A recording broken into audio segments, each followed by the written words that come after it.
Entonces empiezan a tirar distintos productos ahí en el suelo para controlarlo. La larva puede caminar muchísimo, es una larva con un tegumento, una cutícula muy dura, ¿sí?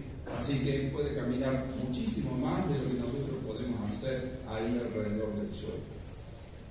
Bueno, llega, va a hacer la cámara, va a pupar, va a salir el adulto va a salir, cuando sale es de un color marrón relativamente claro, y a medida que va pasando los días va siendo de color marrón oscuro negruzco, y ahí es cuando el adulto puede quedarse en el ambiente para sobrevivir a partir de distintas fuentes. ¿Qué fuentes?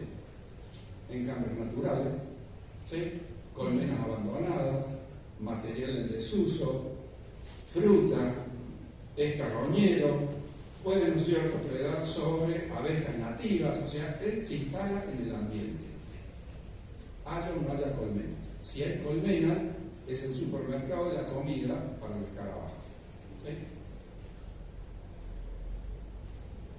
Bueno, la hembra, ¿no es cierto?, va a poner huevos, va a tratar de poner huevos en lugares en donde las abejas no los remuevan, O sea, acá empezamos a tener una idea de que la fortaleza de la colmena empieza a tallar en forma importante, para que la misma colmena empiece a controlar, a evitar que el escarabajo se multiplique.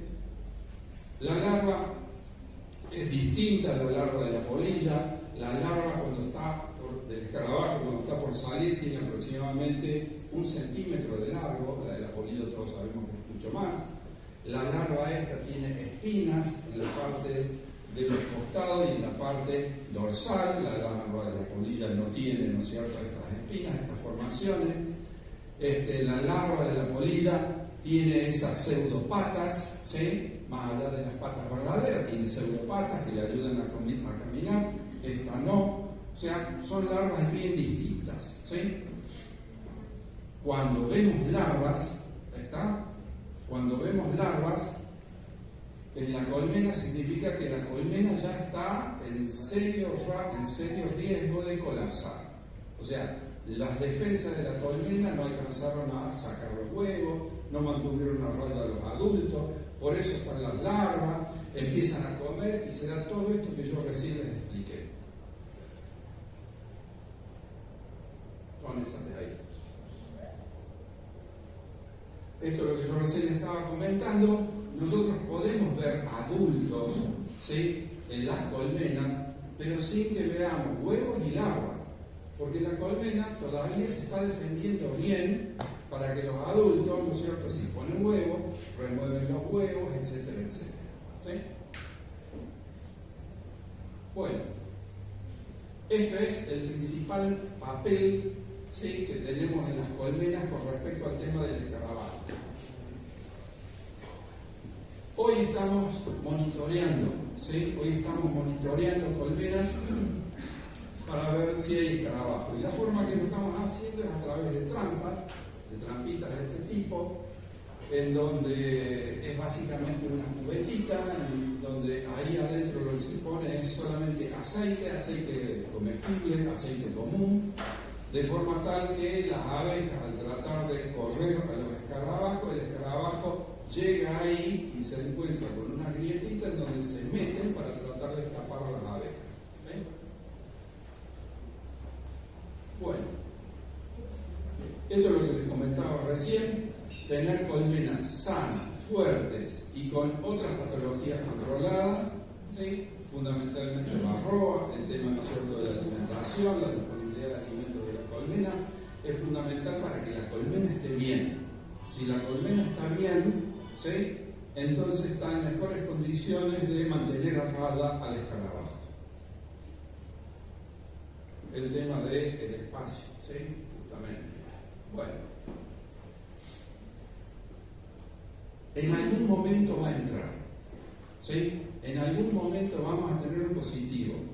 Tenemos que ir preparándonos para ver de modificar algunos manejos, en el campo, en las colmenas, para no darle la oportunidad al escarabajo. Manejar mejor el espacio, no dejar material, ¿no es cierto?, suelto o en desuso ahí en el apiario, ver que el estado del material de las colmenas esté en buen estado para no permitir que las guardianas que están solamente o básicamente en la plancha de vuelo, en la piquera, no descuiden otros agujeros y el escarabajo entre por otros agujeros. El tema, ¿no es cierto?, del alimentador, que cualquiera de los alimentadores que se ponen normalmente en el costado de la cámara, bueno, deja un espacio entre el alimentador y la pared, ¿no es cierto?, de la cámara, en donde normalmente las abejas no van ahí porque no tienen espacio para meterse y mantenerlo limpio. En todos esos espacios donde la abeja no puede ir, el escarabajo sí puede ir, ¿sí? Porque el ancho, el espesor del escarabajo es de aproximadamente unos 3 milímetros. Entonces, a donde no puede entrar la abeja, para cuidar y para mantenerlo limpio, el escarabajo sí puede entrar.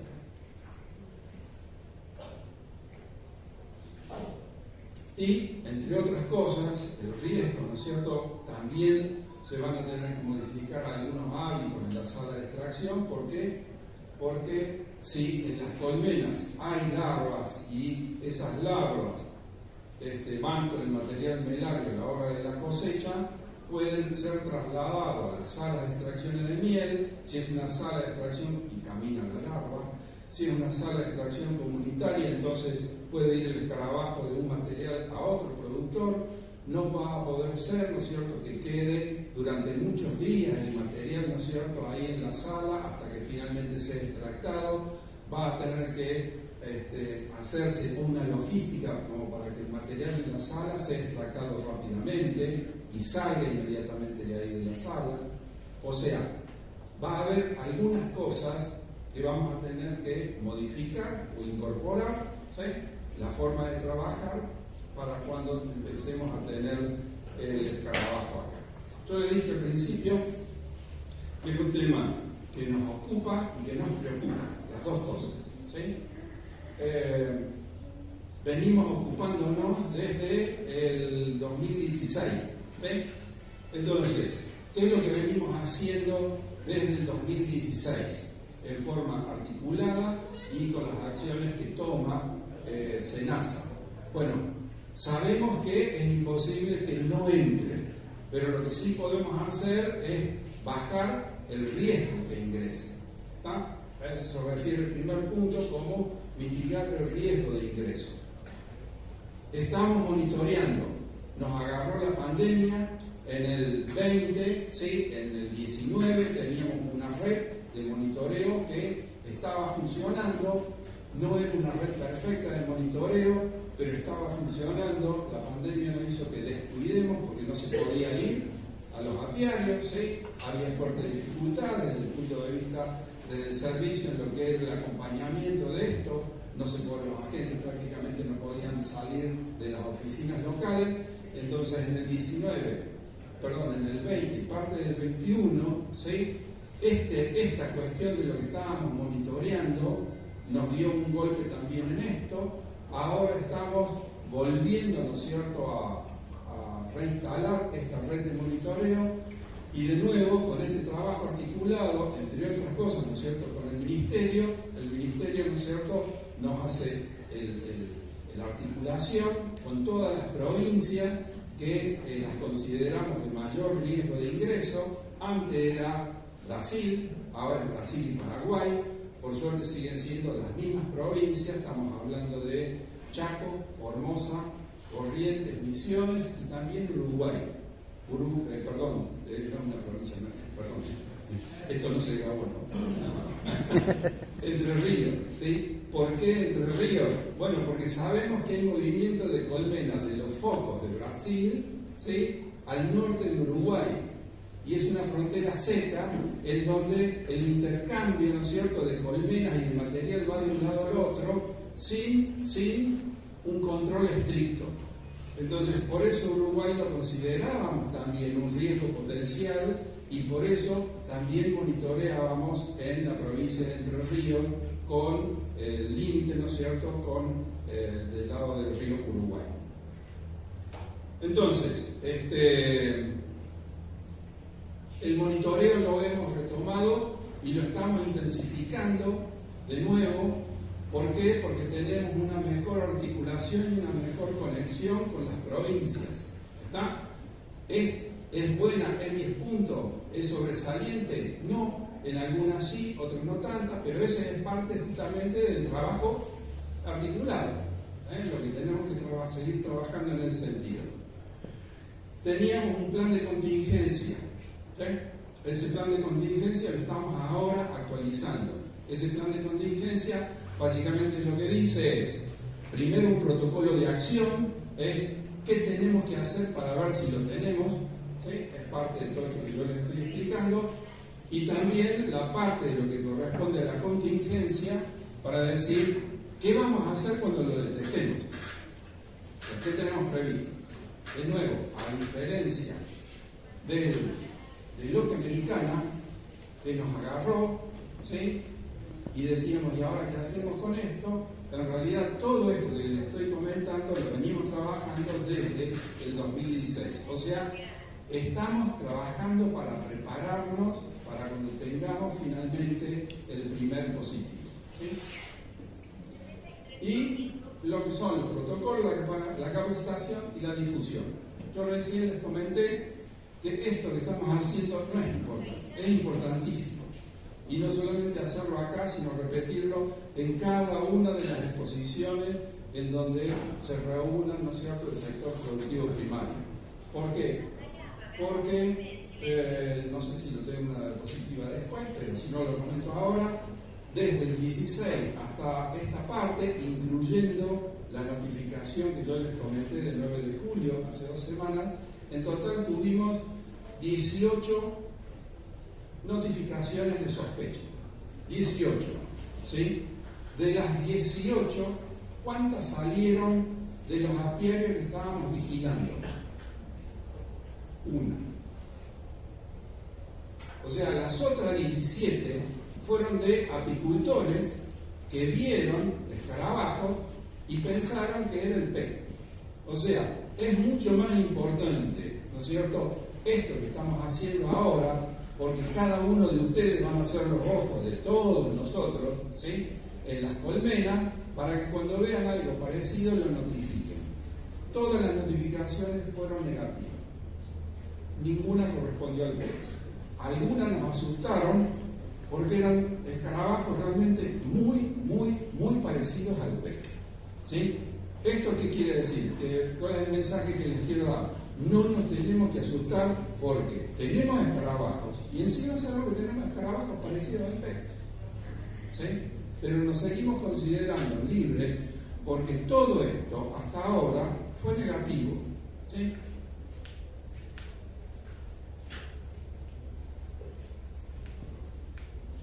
Bueno, entre las cosas, ustedes saben, bueno, y si no lo saben, ¿no es cierto?, viene bien recordarlo, desde el organismo, desde SENASA, no podemos hacer nada que implique alguna acción en el territorio que involucre a los particulares, o sea, a los productores, si no tenemos un marco legal que nos permita hacer eso. Bueno, entre las cosas que hicimos en el 2016 fue justamente sacar, por eso está el banner, ¿no es cierto?, que INTA, ¿no es cierto?, tiene acá, que dice alerta sanitaria. No es para alertar, para tirarnos de los pelos, es porque hay una resolución de alerta sanitaria nacional que sacamos en SENASA, que es la que nos da el pie para hacer todas estas cosas que les estoy comentando. Y hoy estamos trabajando en lo que es la redacción de la emergencia sanitaria nacional para el escarabajo. ¿Sí? ¿Por qué? Porque sabemos que en algún momento vamos a tener un positivo.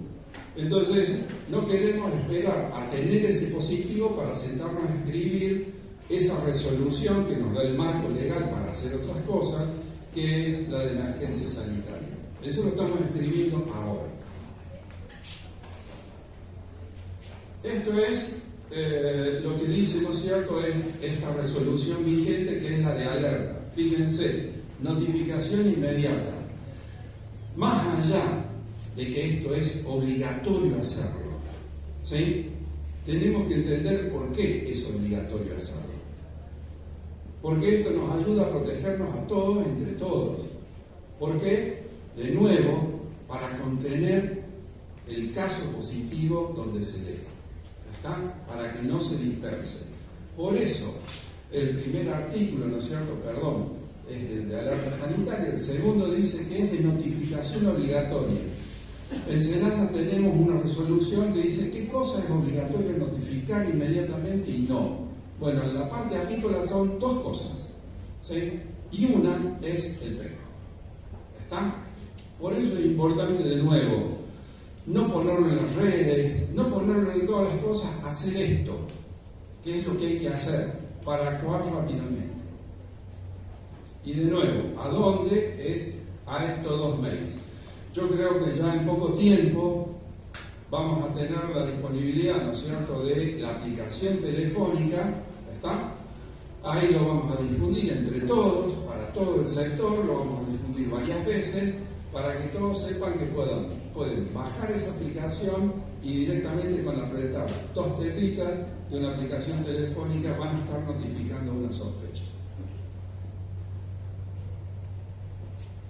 Bueno, esas son las zonas de mayor riesgo en base a lo que había pasado en Brasil. No cambia mucho por lo de Paraguay, pero sí tenemos información, ¿sí?, de la fuente de nuestro par, aunque todavía no lo han notificado oficialmente frente al organismo internacional de salud animal, ¿no es cierto?, que tiene las siglas OIE, que en Bolivia también está. Esto lo que nos indica es que todo esto que estamos haciendo para Chaco y Formosa también tenemos que aplicarlo para Salta y Jujuy. También establecen todos estos controles sanitarios reforzados, ¿sí? Fíjense la fecha de esto, ahí abajo, del 2016, en todos los puestos de frontera donde está SENASA, ¿sí?, en donde se controla lo que viene de los países, ¿sí?, en donde se detectó que está el escarabajo. Yo recién le dije controles sanitarios reforzados para todos aquellos elementos o productos o mercadería que pueden transportar el PEC. La principal vía de dispersión del PEC son las abejas, o sea, en las colmenas, también en el enjambre, pero en las colmenas. Ahí nos queda, ¿no es cierto?, esa es la principal vía de dispersión, o sea, el traslado y movimiento de colmenas. Esto nos deja tranquilos. ¿Por qué? Porque no viene formalmente, ¿sí? La preocupación es lo informal, pero en eso también no tenemos tanta preocupación, de movimientos de colmenas de Paraguay a Formosa, o de Paraguay a Chaco, o de Brasil a Misiones o Corrientes, ¿sí? Con la relación de precios la cosa es al revés, va todo de acá para allá, pero no de acá para acá. Pero sí otros productos de riesgo, de mucho menor riesgo de dispersión. Es mucho menor riesgo de dispersión, pero hay riesgo de dispersión. Con respecto al tema de la fruta. Y pongo esta imagen porque esto pasó, y esto lo hacen en los puestos de fronteras y en los controles o barreras sanitarias que tiene SENASA. Y en lo que estamos articulando con las provincias es que todo el movimiento de colmenas, ¿sí?, dentro de nuestro territorio debe ser controlado, que lleve su correspondiente DTE. ¿Está? Esto pasó. En la resolución esa 302 que recién vimos, no dice si hay PEC, no hay que dejar entrar, hay que hacerlo. Dice, ante la sospecha, ¿sí?, ante la sospecha no hay que dejar no hay que permitir el ingreso. Bueno, este es un ejemplo, ¿sí? Hubo otros más. También hubo ejemplos, ¿no es cierto?, de mercadería que finalmente entró al país y no pasó por esos puntos de frontera, pero cuando en las barreras se le pidió la documentación que se requirió, que fueron exigencias extras por el tema del PEC, no tenía la documentación, se incautó la mercadería, se puso al lado de la ruta y se destruyó. Punto. ¿Sí? Entonces, todo esto se está desarrollando. todos sabemos que, por suerte, tal vez la mayoría de los productores apícolas están registrados en el RENAPA, pero a su vez todos sabemos que no todos los apicultores están registrados en el RENAPA. ¿Sí? Tenemos que concientizarnos y concientizar a otros para que se registren, para que estén registrados. ¿Sí? ¿Por qué? Porque sobre la base de los registros es que armamos la red de monitoreo. Si sabemos que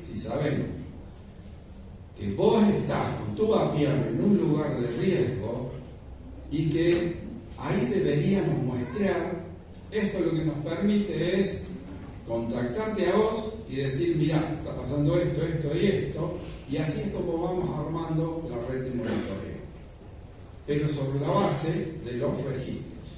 ¿Sí? Esto es una imagen actual, ¿sí? Ahí ven que alcanzan a leer que dice ahí Asunción, ¿se ve? Acá. Esto es Formosa y esto es Paraguay. Acá está Asunción. Bueno, y de acá a acá hay 40 kilómetros. ¿Va? 40 kilómetros. La registración lo que nos permite a nosotros es levantar en un mapa a ver si hay apiarios o no. Y lo que muestra esto es que teóricamente no hay ningún apiario. La pregunta es, ¿no habrá ningún apiario? Obviamente nosotros no registramos los apiarios de Paraguay, pero de ahí para los de nuestro país, sí. Y estamos casi con la plena seguridad de que seguramente hay apiarios, pero no están registrados. De ahí la necesidad de que estén registrados. ¿Sí? Este de acá, el círculo mayor, ¿sí?, ya abarca un radio de 50 kilómetros. Fíjense que muestra solamente 2 apiarios allá y uno ahí abajo, casi sobre el límite de los 50 kilómetros. ¿Sí?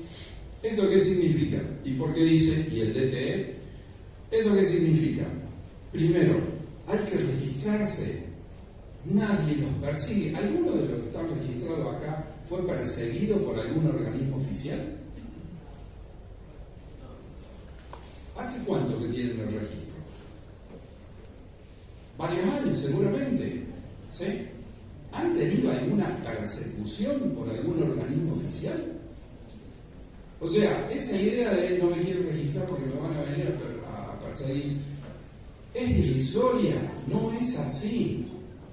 Lo que nos permite el registro es hacer este tipo de cosas, más allá de que refuerza la actividad, da visibilidad a la actividad, todo lo que nosotros ya sabemos, pero desde el punto de vista de SENASA, entre otras cosas, nos permite hacer esto, es saber que están, ¿sí? Y si están, por ejemplo, poder contactarlos para formar parte de la red. Pero también, el tema del DTE, ahí venimos en otro capítulo, ¿sí? Si bien todos conocemos que hay apicultores que no tienen registro, pero que tenemos al menos esa sensación que la mayoría está registrada. ¿Sí? La mayoría seguramente de los apicultores está registrado. Pero también tenemos la sensación de que la mayoría de los que mueven colmenas no lo hacen con DTE. Y si lo hacen con DTE es porque en realidad saben que en algún momento del trayecto del traslado alguien se los pide, o sea, por obligación.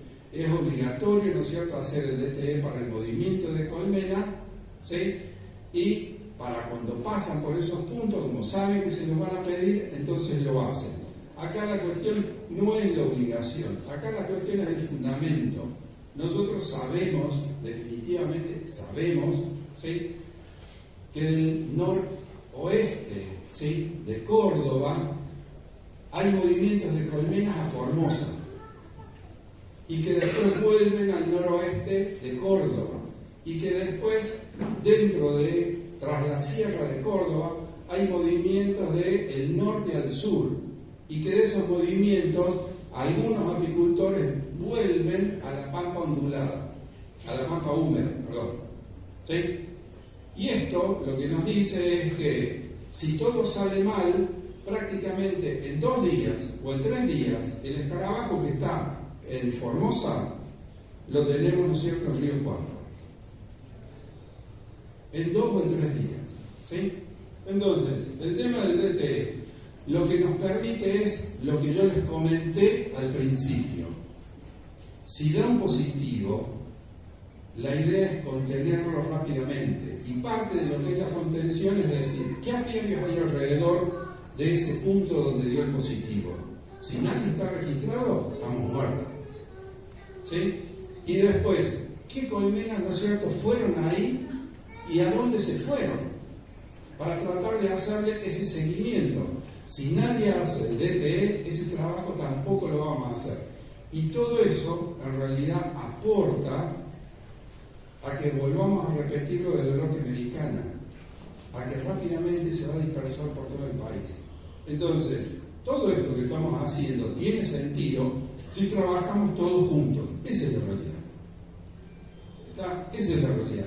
Hacer el DTE lo pueden hacer de la casa y no sale nada, por autogestión. Es gratis. ¿Sí? Y lo pueden hacer directamente desde la casa.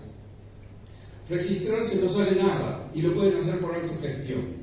¿Quién fue perseguido? Nadie fue perseguido. O sea, no tenemos ningún motivo real para no hacer estas cosas. ¿Sí? Si las hacemos, entonces podemos bajar el nivel de nuestra preocupación, porque nos estamos ocupando, pero nos preocupan todas estas cosas que sabemos que pasan en el sector. ¿Sí?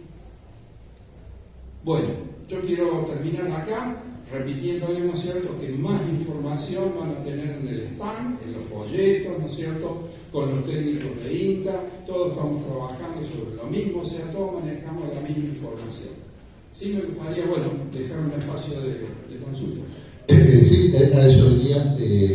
Bueno, aquellos que quieran hacer unas consultas, así damos continuidad, que levanten la mano y les alcanzo el micrófono. No sé por dónde viene la mano. Allá, por favor.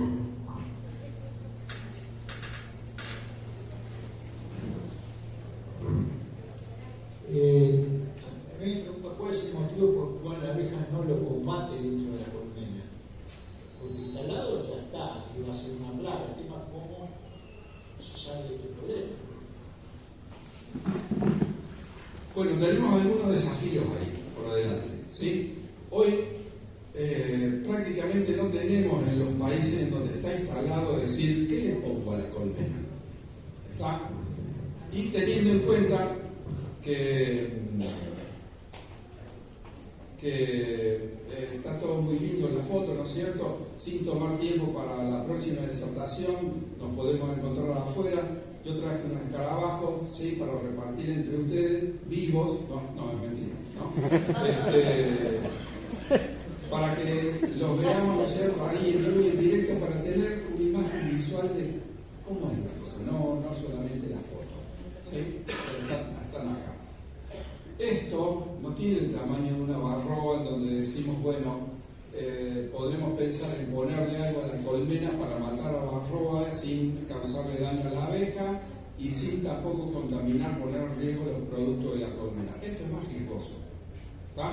Entonces, hasta ahora no hay, y eso es otro de los mensajes, ¿no es cierto?, que queremos darle, es no pongan cualquier cosa en la colmena, porque puede resultar ser peor el remedio que la enfermedad. El mundo cada vez está más exigente en cuanto a los controles, ¿no es cierto?, de los residuos en miel, cada vez está más exigente. No metamos la pata porque por tratar de controlarlo metiendo no sé qué producto, eso después termine en la miel y tengamos un problema para todo el país, ¿sí?, para todo el país, con los mercados a donde estamos exportando la miel. Entonces, en respuesta a la consulta tuya, bueno, lo que tenemos que apuntar hoy es, así como en la loca americana tuvimos que cambiar algo en el manejo de la colmena, antes hacíamos cosas que hoy ya no las hacemos. Cuando tengamos el escarabajo vamos a tener que incorporar otras formas de manejar las colmenas y el material. Lo que yo le dije de la sala, ¿sí?, el tema del estado del material, el tema de la fortaleza, Ustedes, de la colmena, para que la colmena tienda a tener más raya al escarabajo.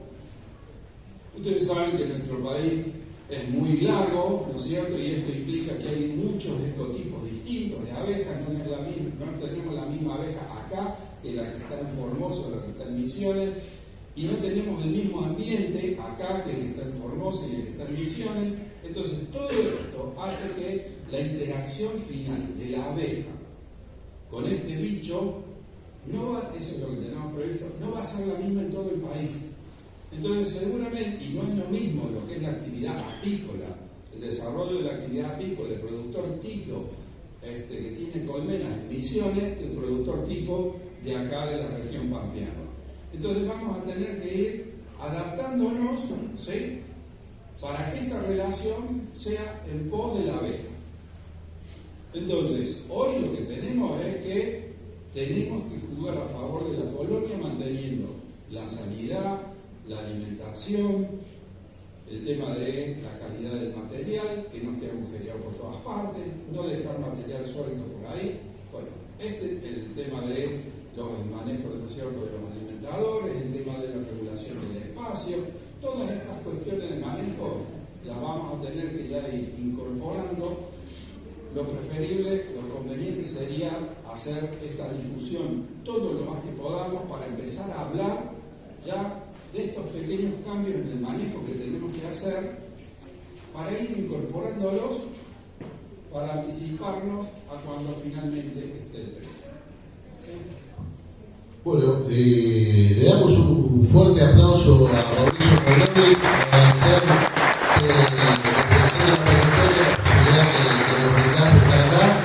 los invitamos a tener una pregunta. Bueno, la última, tenemos que dar continuidad al programa.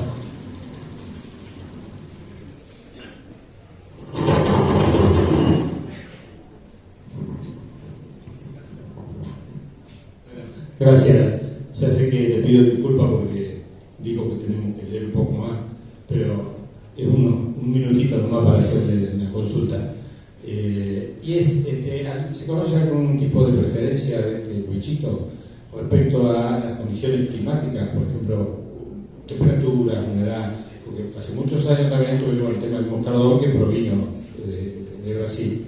Pero, bueno, lo hablo como apicultor de la zona bien del sur, ya estamos muy abajo nosotros, nos caemos en mapa. No se van a salvar de esto. Exactamente, digo, si tienen una preferencia de bicho o no, realmente sí. Bueno, digo, porque en la primera imagen que mostró, si no vi mal, si bien estaba el rojo del norte de Estados Unidos, también estaba Australia, que está en el mismo paralelo nuestro. Sí, dos cositas. El moscardón no vino de ningún lado, el moscardón es autóctono, ¿sí? O sea, no lo trajo nadie. Ese es un viejo mito. Y lo otro, también, ¿no es cierto?, empezó a circular, no nos hagamos problemas. ¿Por qué? Porque para esta región pampeana, por las temperaturas, ¿sí?, el escarabajo no va a funcionar. Bueno, todos los años hay focos en Canadá. ¿Sí? O sea, está desde Canadá para abajo, ahora, hasta Brasil, Paraguay, y en poco tiempo seguramente Bolivia va a notificar que también tiene.